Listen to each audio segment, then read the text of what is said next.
Hi everybody, I'm Tim from troutandfeather.com and thanks for viewing this YouTube fly tying tutorial on the Sluiceway Special. If you haven't heard of this fly already, don't worry. More than likely you probably already have a couple patterns very similar to it in your boxes right now. Though in my opinion, this one builds on those existing patterns and makes them even better. I'll explain why during the tying portion of this video. But to first tell you a little bit about this fly, this is what we consider a micronymph midge. Let me separate those two words. Micronymph. These are flies that are really small. We're talking sizes 18 through 24, and they make up a major portion of a trout's diet. Now, whenever I first started getting into fly fishing, I thought these micronymphs were really meant to be fished just maybe in the middle of the summer when it was really hot, you'd fish them in the morning, or during the winter when there weren't a lot of bugs hatching. But that could not be any further from the truth. Micronymphs are made up of caddisflies, mayflies, and midges, and they basically are in abundance throughout the entire year. So these are patterns that I absolutely suggest that you fish on a regular basis. Basically, any time that it's a non-hatch period of the day and I'm nymphing, I'll have two flies on. The head or point fly is going to be a check or a Euro nymph, and the one that I tie coming off the bend, the second fly, is more than likely a micronymph in sizes 18, 20, maybe a 22. Now for the midge portion of this, basically midges are a type of fly, and what's nice about the midge patterns that I fish in my area, there's very few color combinations, so you don't have to overthink this pattern. I typically will fish this with a red body and a black head, or black body, black head. I mean, absolutely keep it simple. Now I will tell you there's some variations to this pattern. For instance, say you want to fish this pattern, but you want to turn it into a mayfly nymph. Can you do that? Absolutely. Tie it onto a size 14, 16, add some Coq de Leon or some wood duck or some mallard flank for a tail, and you instantly have a mayfly nymph. You can, without a doubt, change the color of the head or the thorax. I really vary it. I use some SLF dubbing. Today I'm going to be using some of the peacock dubbing, but you can really just vary that. You can vary the colors. The one thing that I don't vary too much is the crystal flash for the body. I love tying the crystal flash because it just gives it a little bit of shimmer in the water, and I'm not sure if that necessarily attracts a fish, but I can tell you that I really seem to have a lot of success on this pattern, and that's the one consistent that I really maintain is that body material. Thus, I'm going to stick with it for now. But if you've had success on a similar pattern with a different body material, by all means, please mention so in the comments section of this video. Well, to tell you a little bit more, this is an Aaron Jasper fly, I believe, and the one thing that you'll notice during the tying of it is durability. It's a very durable fly because we're going to be using some head cement to protect the body. The other portion of this that I really want to stress is that I've included this in my 2-minute tying series. And what that means is this is a fly that I consider to be kind of like a guide's fly. One of those guide style flies which really just breaks it down into very few materials, easy to tie, and it catches fish. So if you think of it in that terms, more than likely I really hope that you're going to sit down at your bench and crank out a couple dozen of these, load up your boxes, and fish them because they will absolutely work. So what I plan on doing now, I'm going to just show you a picture of the finished Sluiceway Special. Then I'm going to list all the tying materials and finally go into the procedures of this. The one thing that I'm not going to show you, but I'll tell you about quickly right now, is the fact that you can fish this in size 18 through 24. You want to adjust it into mayflies, go 12 to 16, by all means do it. But I also fish this in sizes 8, 10, and 12. I'll use very similar body materials. There's one from Uniproducts that I will show you during the tying of this, but I fish this as a point fly as well, so don't feel that you have to fish this as a micro nymph. You can fish this as an attractor nymph in size 8, and I promise you it still catches fish. So with that said, let me show you a picture of this finished Sluiceway Special, and then I'll get into the tying of this fly.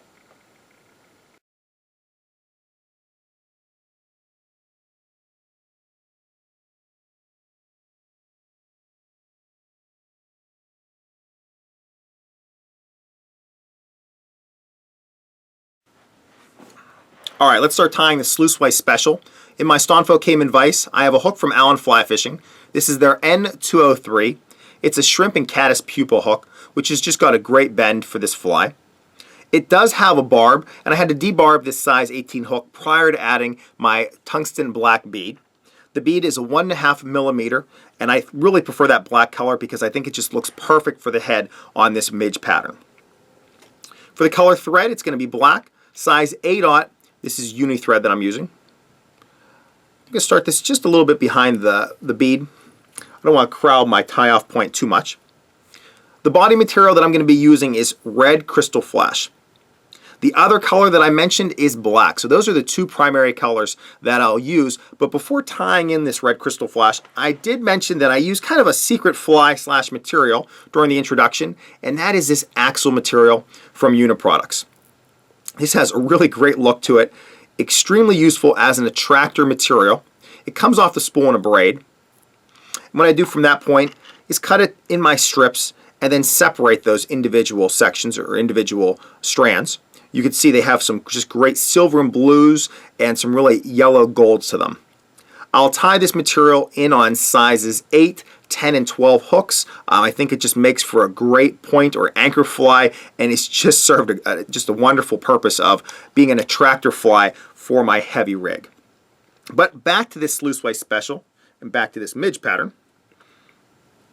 Once I have my red crystal flash cut, I'm just going to trim the tips, tie them in, just a couple wraps. Then I'm just going to pull them so I can get their tips tied in. Lock this in, and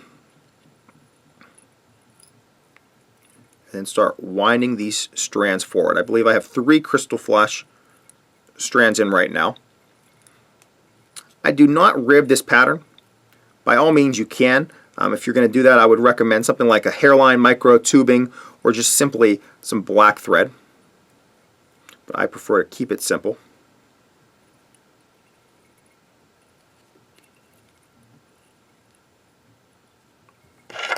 And at this point, that is it for the body of this Sluiceway Special.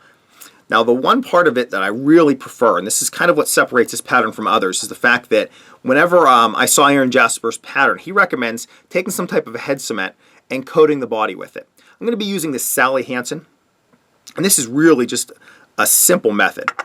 At this point, I'm going to stop, take the Sally Hansen, just put a healthy amount on. If you look and there's too much there, you can just take your finger, take a little bit of it off.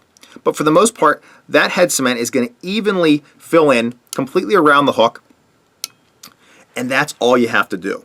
I don't wait overnight to keep tying. I'm just going to immediately go right into my Thorax pattern because this Sally Hansen stuff dries really fast. I have experimented with some other head cements, but this is the one that I prefer just because it keeps a great sheen.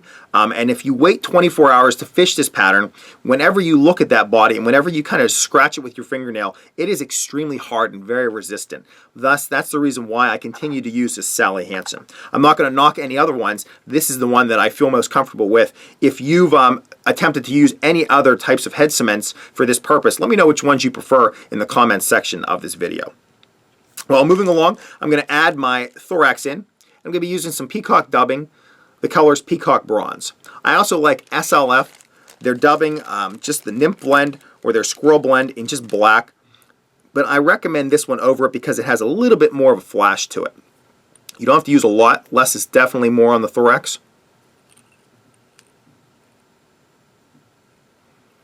And that's it. At that point, I'm just going to go right into my whip finish.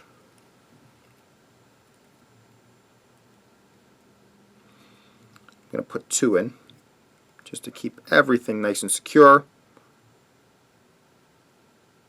And that's the finished pattern. Very quick, very few materials. I'm including this in my 2-minute tying series because once you become proficient with this pattern, you can crank out a heck of a lot of these in under 2 minutes per fly. I did mention the black crystal flash body. Let me give you a peek at that one.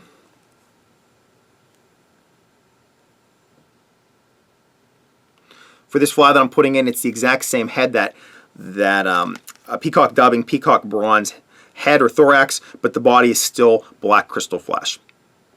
And I'll move back to the red one. And while I'm doing that, I will mention again that if you like this style of pattern and you prefer this really easy style, you can easily convert some of your Mayfly Nymphs to this same system by simply adding on a tail such as Coq de Leon for the tailing fibers, maybe some wood duck or mallard flank. And then just substitute some different colors for the body. Instead of red and black, you may prefer to go with brown and olive body colors. But this is just an easy fly that can just be transferred to different sizes. I mentioned this Axel Material from Uni that you can easily substitute to tie in some larger sizes. I have it tied in some of the smaller sizes, but I can tell you I don't tend to turn to that pattern as much as I do to the red and blacks.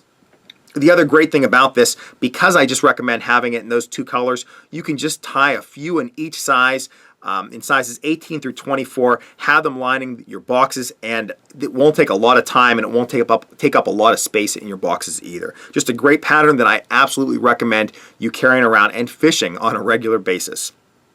So with that said, thanks go out to Allen Fly Fishing for the use of their N203 Shrimp and Caddis Pupa hook. You can find that hook and many more at allenflyfishing.com.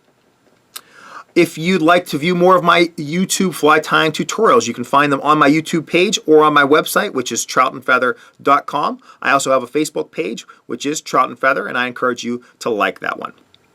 Finally, a big thank you goes out to all of you for watching this YouTube fly tying tutorial on the Sluiceway Special. If you have any questions or comments, please feel free to leave them directly in the comments section below. Or as always, you can email me at tcammisa@gmail.com. Thanks again, everyone, for viewing this YouTube fly tying tutorial for the Sluiceway Special Micro Nymph Midge.